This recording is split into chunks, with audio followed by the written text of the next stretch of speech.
Hello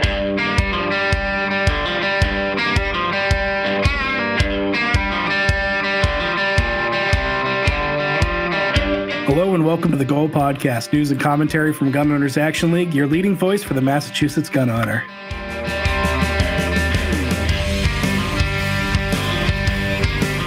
I'm Garrett, not across the table from Jeff. Jeff is on assignment in an undisclosed location. Yep, up in Vermont for work.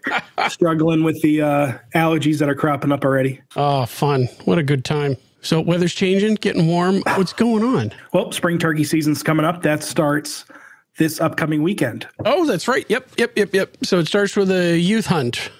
So the youth hunt starts, it's zones 1 through 13. Yeah. The youth hunt is Saturday, April 27th, 2024. To participate, the youths must have completed the turkey hunt program. It's for kids ages 12 to 17. It's offered by Mass Wildlife, the Massachusetts state chapter of the National Wild Turkey Federation, and participating sportsmen's clubs. There's online and in-person options, but if you search the Massachusetts Youth Turkey Hunt Program, it'll start routing you to all the details. It's already passed for the season. Yeah. But if that's something, you think you want to get your kids out and chase some turkeys around the woods, it'd be something to look at for next year. With the weather changing, ticks are out. I've seen them. I've been walking through the woods. They're out and they're out in force. So. Oh yeah. I pulled 2 of them off me, setting up trail cameras. Still got the bite marks. Oh man. Yeah. Deer camp would keep like a little jar of, oil, or I don't know what the hell it is, but it's in the middle of the kitchen table. So we got like 15 people in a room and everybody's picking ticks off and dropping them in the jar. It's really cool. Yeah. So definitely do the tick checks. Ticks like to pick themselves up and attach themselves to parts of your body that are warm. So, the back, the neck, under the hairline, the armpits, the belly button, all those good places. You got to check them all out. So check yourself top to bottom. And then what do you use? You use permethrin? Yeah, I use the brand name is Sawyer. I mean, it comes in like the yellow spray bottle. Yeah. But you're looking for something that contains permethrin. However the hell you say that. However they say it. But if you're going to use it, it works very, very, very well. Yeah. However, it is an insecticide, so make sure you read the directions and follow them. Like, this isn't the bug spray that you can spray on your skin. This is not a bug spray. If you spray it all over your face, you're going to regret it. So yes. Yeah. So it's a treatment for your clothing. Yep. So, follow manufacturer directions. Yeah, definitely do that. Definitely do that.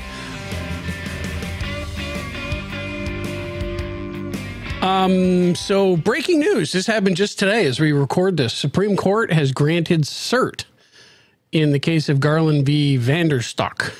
So we touched on it a year and a half ago or so when it first started coming down and when the rules started, first started changing. But one Jennifer VanDerStok and Tactical Machining LLC brought the case back in 2022. It was later joined by Blackhawk Manufacturing, P80, Defense Distributed, a bunch of others. It's being supported by Firearms Policy Coalition and Mountain States Legal Foundation. The case is arguing that the ATF illegally expanded the definition of firearm to include unfinished frames and receivers, right? P80s, 80% lowers, et cetera. AKA pieces of metal, right? Even after the agency had been saying for years that these are perfectly legal to own and possess and all that stuff. So the change in the ATF rule came after President Joe Biden asked for it as part of his push to ban so-called, ghost guns. In August of 2023, the Fifth Circuit granted a judgment, this happened last year, against the ATF's rule, saying that the agency exceeded its authority. Supreme Court issued a stay of the Fifth Circuit judgment while the case is on appeal. The government appealed that decision, of course, and here we go. Now we're finally at the Supreme Court, and as of today, it's been granted certiorari. So is it going to be heard this session? I don't know.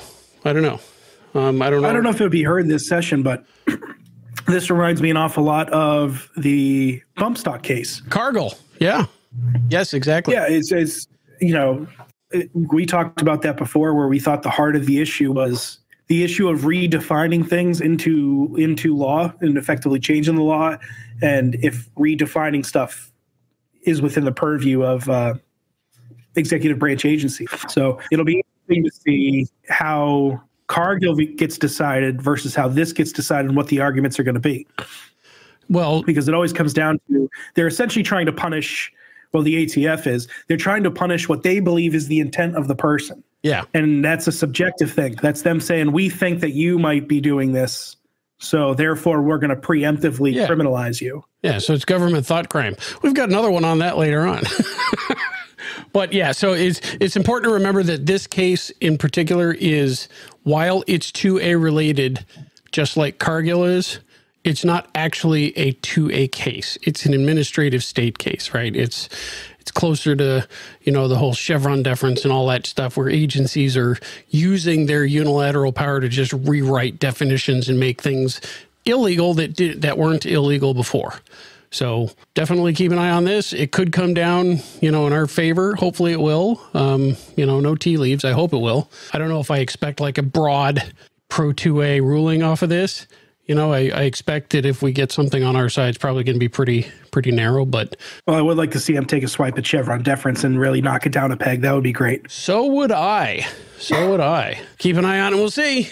There it is. But in the vein of criminalizing thought and thought crime and everything else, so I would like to see this get challenged up to the Supreme Court. But the state of Maine, constitutional carry state, is slowly slipping to become not constitutional carry. But they're making an actual real run of thought crimes. So there's been a lot of anti-civil rights legislation coming out of Maine following the incident in Lewiston in October of last year. Never let a crisis go to waste. That's their motto. But one piece kind of stands out from the others that are being jammed through Maine's legislature. On Friday, April 12th, the governor of Maine signed LD 2130 into law, and that is an act to prohibit unauthorized paramilitary training.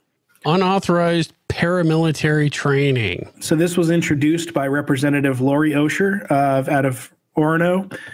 It says that a person may not teach or demonstrate to a person or train another person in the use, application, or making of a firearm if the person doing the teaching knows or reasonably should know that the person they are teaching or whatever they're teaching, training, is intended to be used in or in furtherance of civil disorder. Yeah.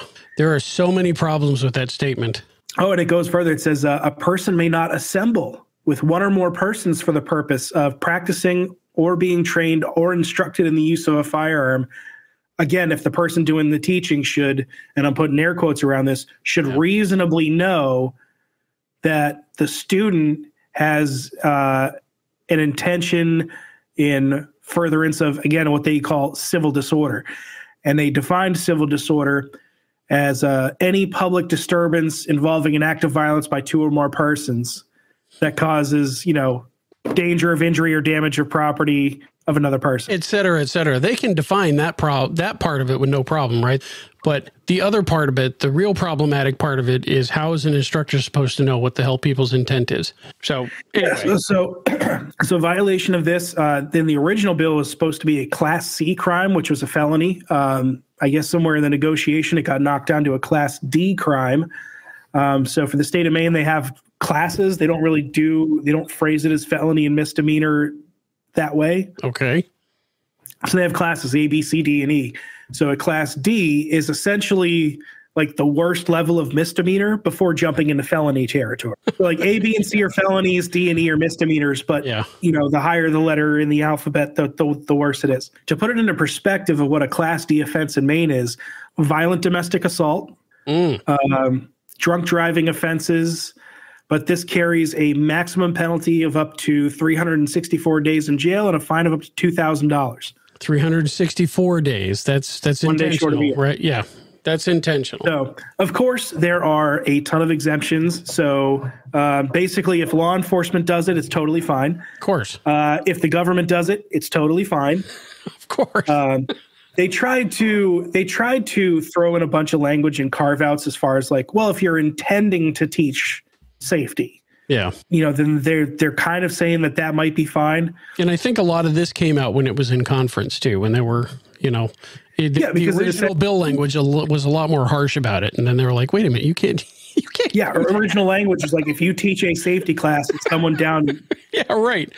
down the road It's doesn't. your fault. But now we're not even at the scary part yet for me. The scary part for me is there is a section in this law for civil action and injunctive relief. So if the state attorney general for Maine has reason to believe a person is or is about to violate this law and that the proceedings would be in public interest, the attorney general can bring civil action in the name of the state against that person to restrain or prevent the violation by temporary or permanent injunction. Is about to violate the law. So, like, if they're thinking about taking training, it's pre-crime now. So if you really wanted to get into this, as far as the pattern here, if the state attorney general thinks that you're thinking about teaching something to someone that you should or maybe do think that they might think about doing something that the attorney general thinks that they shouldn't be doing, the attorney general can sue you for a bunch of money and in a civil action. In a civil action, and let's remember that the evidentiary standards and the standard of and the burden of proof are a lot different in civil actions than they are in criminal ones. I don't know what the word is. I'd have to ask Mike Harris. It's a preponderance of evidence. Yep. So it's like anything over 50%, like 50.1%, right. Now you're guilty as opposed to beyond a reasonable doubt. But you might ask, like, well, who is the Attorney General of Maine? That would be Aaron Frey. Funny you should ask. He was a co-signer in the January 9th letter sent by New York's Stasi-in-chief, Letitia James, the one that asked the Biden administration to ban the sale of, quote, videos, air quotes, military-grade ammunition. Ooh. Which is everything, right? Because we know that 9mm blow lungs out of people, et cetera. Yeah, and that was an overarching story about Lake City and having overruns from government contracts and then them selling it on the private market. Yeah. So you have an anti-gun attorney general that now it's pre-thought crime. Yeah, yeah. If he thinks that you might think about doing something, we're gonna haul you into court. And again, right? And of course, the justification for this is it's for the children, right? It's always the current buzzwords is white supremacy, right? It's all the white supremacy terrorists. Those are the people that we're after. That's 26 states or whatever have similar laws on the books, et cetera, et cetera. That doesn't make it not a First Amendment violation to me. It's a flagrant violation of the First Amendment because even in their definition, because they say if someone's going to cause civil disorder, and they define it as any public disturbance involving an act by two or more persons, that causes danger of injury. Yeah. You can interpret that to mean anything. Anything.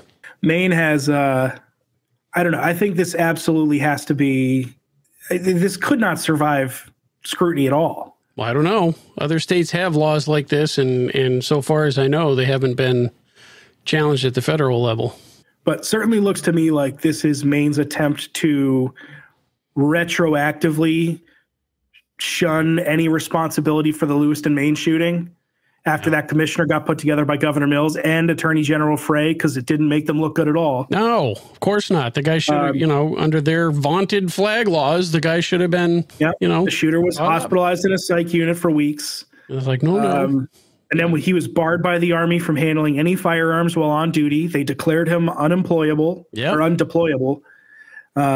Multiple reports made about his worsening paranoia, his open threats to commit a mass shooting. And then police said that, despite having the authority to do something about it, they were unable to do anything about it because when they went to take his guns away, he wasn't home. Instead of admitting I guess that they failed, and instead of admitting that, what we know is true is that the state can't protect you from, they just can't. Nor do they're not really even care to. Bound to. They're trying to blame the industry, and they're trying to intimidate people from teaching classes. They're trying to intimidate people from seeking training to teach training. And it's just it's the death by 1,000 cuts. They're trying to make it forbidden knowledge. And they're trying to make themselves look good in the face of, just like you said, in the face of, their own failure with regard to Lewiston. It's pretty bad. They can't own up to their own mistakes. So they got to pass a law that's going to crap on other people and say, this is what we're doing something. We're doing something. To me, very simple. cut and dried First Amendment violation to me, right? State of Maine does not have the right to interfere with the free association of people unless they're hurting other people. That's like the end of the story to me, anyway. The language that bans organized training is that the training is intended, like you said, intended to cause civil disorder. It's blatantly and unconstitutionally vague. It gives the government free rein to say, to change the definition to mean anything that they want it to mean. Any given prosecutor might decide that any given group has bad intent based on what? The politics that got them elected, How do we know? It's just ripe for abuse for me. This places also kind of like a scary onus on firearms instructors, like you said earlier. It places an onus on fire instructors to somehow know what's going on inside the head of the people that come to them for training. In addition to all the rest of it, it also adds to that chilling effect, right? It's going to mean people aren't going to seek training. Trainers are going to be now afraid that they're going to be sued by the state if they don't fully know what the intent of this person that comes to them is. It's just the chilling effect is unreasonable. And as always, they're not, they're never blaming the action of the individual. Of course not. It's not the fault of the person who actually made the choice to go do the awful thing. It's no. They want to celebrate who that is and make sure we publish and give them all the recognition that they want. Yeah. Let's now pivot this into making a political move. So I did look at it. I looked at the bill history. This bill passed the legislature or the House by one vote, 72 to 71 passed the vote. Right. It was passed by concurrence from the Senate when a motion to reconsider in the Senate failed by just 2 votes. Went off to the governor's desk and, of course, signed with no problem at all. This is how liberty dies, man, by margins like this. It's and crazy. We always say people poo-poo on, the slippery slope argument. Yeah. But we've been saying for a long time, it's this, there is no enough. There is, they always say, well, we just need this. Yeah. We just need the assault weapons ban. We just need the magazine ban. We just need the training requirement. We just need the licensing requirement. Once you give us all of these things, then we say everything's safe. We always only need one more law. And it proves time and again, none of their solutions work. None of their solutions make any difference for the positive. None of their solutions make any positive impact for civil rights. And then when it doesn't work, they go, well, the reason it didn't work is because, we didn't do enough. Right. We got to do more. Got to pass more laws. It's the person who's gambling and losing money, and they say, I just need to bet one more time. Right. One more big bet. The problem is, though, you're gambling with other people's money, so you don't feel any loss. Right. Anyway, so that's Maine. They just add. They joined a list. Like I said, like 25 or 26 other states have similar laws. I don't know how substantive they are, to this level. So I don't know if it's going to get challenged or what, but it sucks. It's not the way to handle this kind of a thing. The First Amendment is there and it's supposed to be a real thing. Now we do have a follow-up on a story that we've been kind of following. Yeah. So update, some people may have seen it already, on April 15th. So Hannah Gutierrez-Reed, the armor from the movie set Rust, received the absolute maximum sentence possible. Yeah, and that is it life in prison? No, is it millions of dollars in fine? No, no, it isn't. Hannah Gutierrez-Reed, the armor from the movie set Rust, received the maximum sentence of 18 months imprisonment. Yeah, after being found guilty of involuntary manslaughter for her role in the 2001 death of Helena Hutchins. So, recap, if you haven't followed this at all, Hutchins was struck by a live round fired from a real gun that was being used as a prop in the movie that was being used by Alec Baldwin in that particular scene.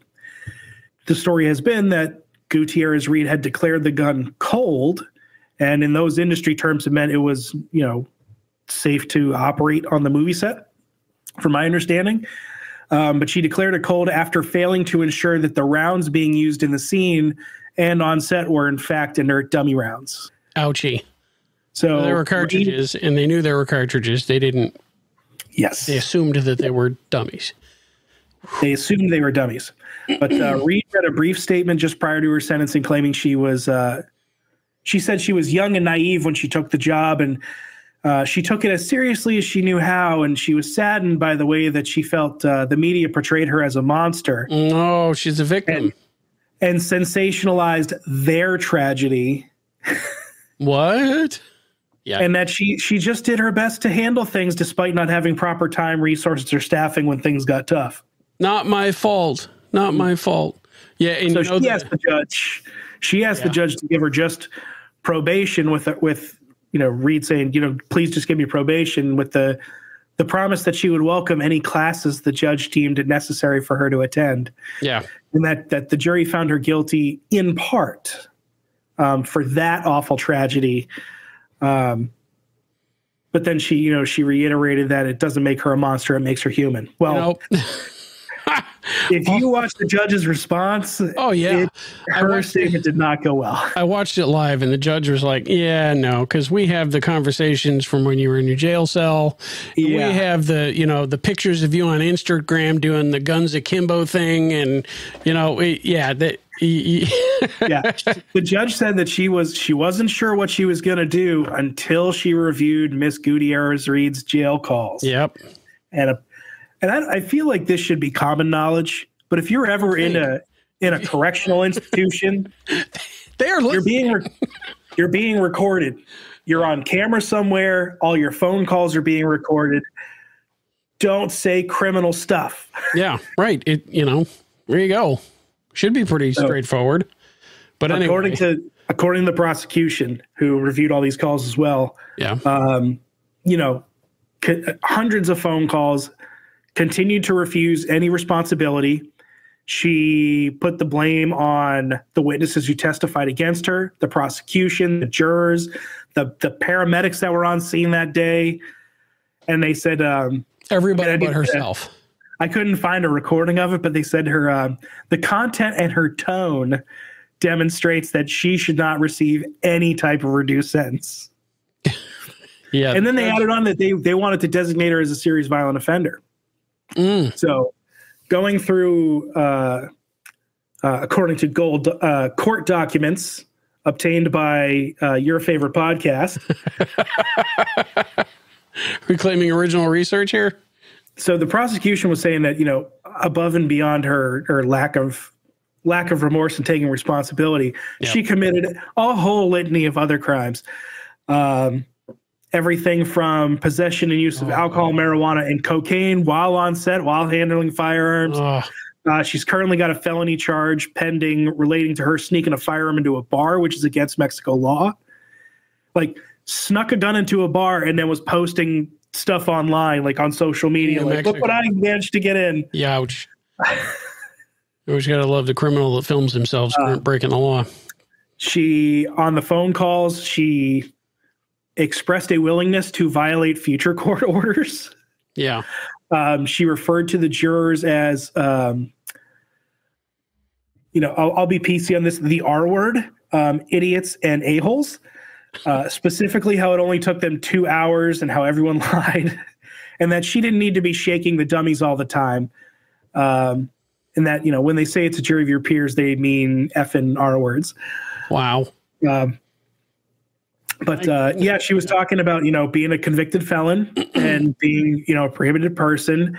And they were discussing, because I guess if I understand this correctly, she's the caretaker for her father. I think I've heard that. Yeah. But she was openly talking about how it's going to work with all of his guns, and saying like, oh, he can put them in a safe and just say, I don't know the combination. Oh, but she was saying that, people have accidents. People die. It's just an unfortunate part of life, and it doesn't mean that she should be in jail. Yeah, I remember that one. The judge absolutely tore into her. Yeah. Essentially saying that she was not going to get any leniency, and in no way was she going to be put in a position where she was not going to be a prohibited person for the rest of her life. Yeah, there were a few sentencing options, like, she could have had a conditional discharge, which would have meant that she would still be able to possess firearms, right? And then there was like a middle ground where she spent a year in jail, lose her firearms rights. But no, the judge was like, nope, I don't think so. Hitting you with the whole truckload, 18 months, which was the maximum sentence. Yep, 18 months in prison and being declared like a dangerous, violent offender. Yeah. So she's prohibited person for life.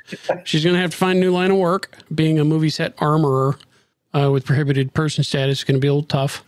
Now, interestingly, there are people in Hollywood who are prohibited persons that still handle firearms. Namely, Mark Wahlberg is one of them. Oh yeah, yeah. So that meme comes up every once in a while. Yeah, he's got a felony.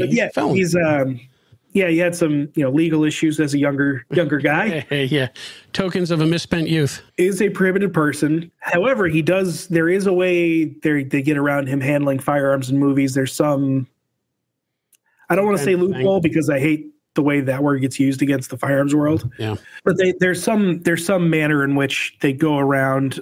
He can handle prop guns on set in very specific circumstances. So there are ways around it. But you take the firing pin out and he's like, and it's not like a gun anymore. I don't know what But as far as Reed's concerned, I'm guessing her career's over.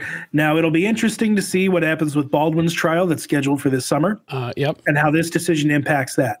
Because the judge essentially, in her sentencing, laid, I would say, all of the blame at Reed's feet. You were the one that, or all of the blame that could be assigned to that position anyway. I don't know if I didn't get the impression that she was saying, thou art 100% responsible for this incident. I heard her saying that, to the degree that, there is a maximum sentence here, you get that maximum sentence because of your actions. And, so your apportioned section of the blame, you don't deserve any leniency for that. Well, I'm sure Baldwin's attorneys and the prosecutors will be a major point of discussion for his trial. Oh, I'm sure that he can afford more and higher caliber attorneys than Gutierrez. Oh, I'm sure. Agreed. Yeah. So I guess we'll see what happens in July. So here there's a House committee in Congress that's trying to get more detail on that ATF raid that happened on that airport administrator down in Arkansas. Was his name Malinowski? Yep, Malinowski. Yeah. So the Judiciary Committee is asking the ATF, what's going on? Why? Hey, man, what the hell? Why is this guy dead? It seemed weird to me. Yeah. From my understanding of what was going on is that Malinowski was purchasing a bunch of firearms and disposing of a bunch of firearms, sometimes within 24 hours, sometimes later on, but under circumstances that I guess make the ATF sit up and take notice. Per ATF's new attitude of having carte blanche to just make up their own rules. Yeah. I think they were going after him as an unauthorized firearms dealer, potentially a straw purchaser or whatever. Yeah. Whatever. So the guy's an airport administrator. He's turning guns. It doesn't appear, given the details so far, that he was actually running guns or supplying guns to criminals or whatever. He was buying them and turning them. He was flipping them. Who knows if he had any criminal intent? Who knows if he was, like I said, supplying guns to criminals, whatever. Maybe he was just selling guns. At any rate, the ATF showed up at the guy's doorstep, in the dark of night and executed a no-knock raid, and they ended up killing him. And, oh, by the way, the ATF agents that showed up there somehow didn't have any body cams on when they did the raid. Of course not. So from what information has come out is you're 100% right. So on March 19th, they showed up. This is just the article I'm reading now. Showed up with 10 vehicles to execute a search warrant that he was illegally selling firearms. Mm-hmm. So from the little bit that I've found out is they obscured his doorbell camera. I see. There's actually video of it. There's of them walking up on the video on the camera and taking it out. They obscured his ability to see what was going on, and they executed this no-knock warrant. So essentially, here's a guy that's just at home, and your door gets busted. Can't see what's going on, and all of a sudden, there's people busting through your door, which is the entire reason why most people own firearms, is for that, Yep. The bump in the night. Yeah. It's unbelievable. So they go in, and obviously it goes incredibly south because, I won't opine on why, but it goes incredibly south. The guy ends up getting killed. And now that people are starting to look into, yet another ATF raid gone horribly wrong, they're finding out that apparently they weren't following a whole slew of policies. And like you said, magically nobody had any body cameras. Is there going to be, any accountability for this? Who knows? I rather doubt it. They'll say, "Oh, I'm sorry, we killed that guy." I have a fundamental, not to get, off on some libertarian bent, but no-knock raids to me are among the worst and most egregious attacks on constitutionality that I can just think of. Like it's right up there at the top of the list. If you have the right to keep and bear arms and somebody can shoot you for owning and having a gun, then guess what? It's not a right. And if they're going to violate your property with a no-knock raid, it better be for something a little bit more serious than paperwork violations. Now, I can understand there could be extenuating circumstances where you would want a no-knock warrant. I can envision circumstances where that would exist, where even people of a more libertarian mind would at least understand where they're coming from. But when I look at circumstances like this, and over the last handful of years, the number of police raids that are on no-knock warrants, where exactly someone's just sleeping on a couch and they wake up and go, "Oh my God!" And there's people. There's a gun in my face. There's panic and people get shot and killed, or other people in the house get killed. Yeah, if they think this guy is just unlawfully selling firearms, why don't you wait till he leaves for work? Go knock on his office door at the airport.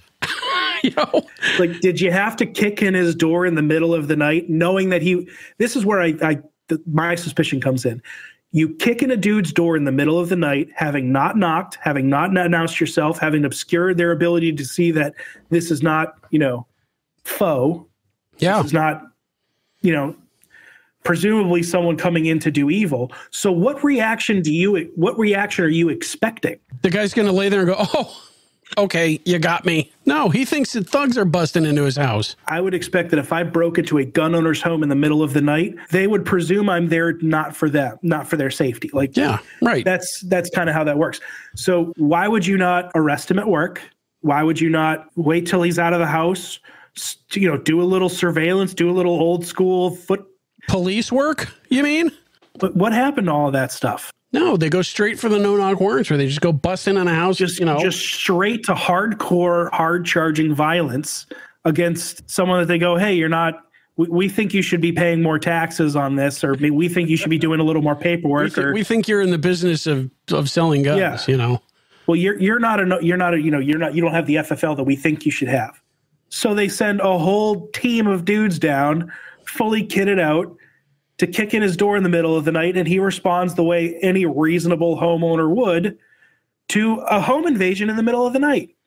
It's not great. It's not great. And lawmakers in Arkansas, I mean, obviously the man's family, but lawmakers on the federal level and also in Arkansas are like, what, is this how the ATF does their business? Is this how you operate as an agency? Is this, this is like Gestapo stuff. Yeah. I mean, I'm frankly kind of surprised they didn't shoot the neighbor's dog, shoot his wife first, and then light the house on fire with him in it. Right. It's just so maybe this is a step in a positive direction, but I mean, again, I don't know what a reasonable person thought the response was going to be executing a plan that way. Yeah. It seems to me like they were looking for confrontation and looking to dummy this guy. Yeah. And they smoke checked him, and now he's dead. And now he's dead. And he can't defend himself in court because he's dead. His wife was dragged out of the house in a blood-soaked nightgown, right? Made to sit in the back of a cop car for God knows how long until they finally decided what they were going to do. Based on the information, I'm not on the inside of this. I don't have any inside information, but based on the little bit that we know about this, there was no reason to suspect that he was going to be violent. There's no reason to suspect that that he was going to come out guns a-blazing or anything like that. The guy was at home with his wife. Even if he was as much a criminal as they thought he was, or as they're kind of alluding that to him being. Yeah. This would not have been the route that I would have taken to effect an arrest. No, that's a really right. Seriously, Like he works really, at an airport. Really bad. Talk to TSA, and when he walks in, go, "Hey, can you come over here for a minute? Yeah, we need to talk to you." Go knock on his door. The guy's an airport administrator. He's not, yikes. Yeah, this guy's an El Chapo. He's Yeah, seriously. So there it is. Search warrant, no-knock search warrants. They seem to like go bad more often than they go well. I mean, that's at least that's the bias I get from the news from it. I'm disgusted. I don't have all of the facts myself, but the little bit that I know about it makes me just disgusted about the actions here. That's not cool. It's what happens when the government decides it has a monopoly on the use of force. Well, that's it. Do we have anything good to talk about? Oh, so for those of you people who like guns that are small and compact and with very, very short 2-finger, grips, but are also chambered in 10 millimeter. There's a new review on guns.com of the G29 Gen 5 Glock.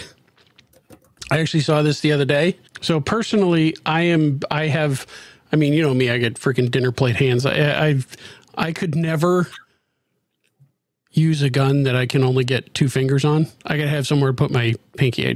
That's just me, So this appears to be like lost in my hands. But this is, 10 millimeter auto Glock, the G29 Gen 5. Street price is what, $500 in Massachusetts, probably about $800. If you can find one. So it's the Gen 5 of the original G29, right? Which has been around for a long time, hasn't it? Yeah. So if you're familiar with Glock models, the Glock 26 was the original double stacked subcompact 9 millimeter that Glock produced. So this is that same size package, just 1 more millimeter of round diameter. Problem is 10 millimeters. It's muy picante. Yeah, it's a little spicy. Yeah, right. A little spicy. So having that hot of a round in that small of a firearm, I don't know. I mean, I'd be willing to try it. It would be a bit much for what I would prefer.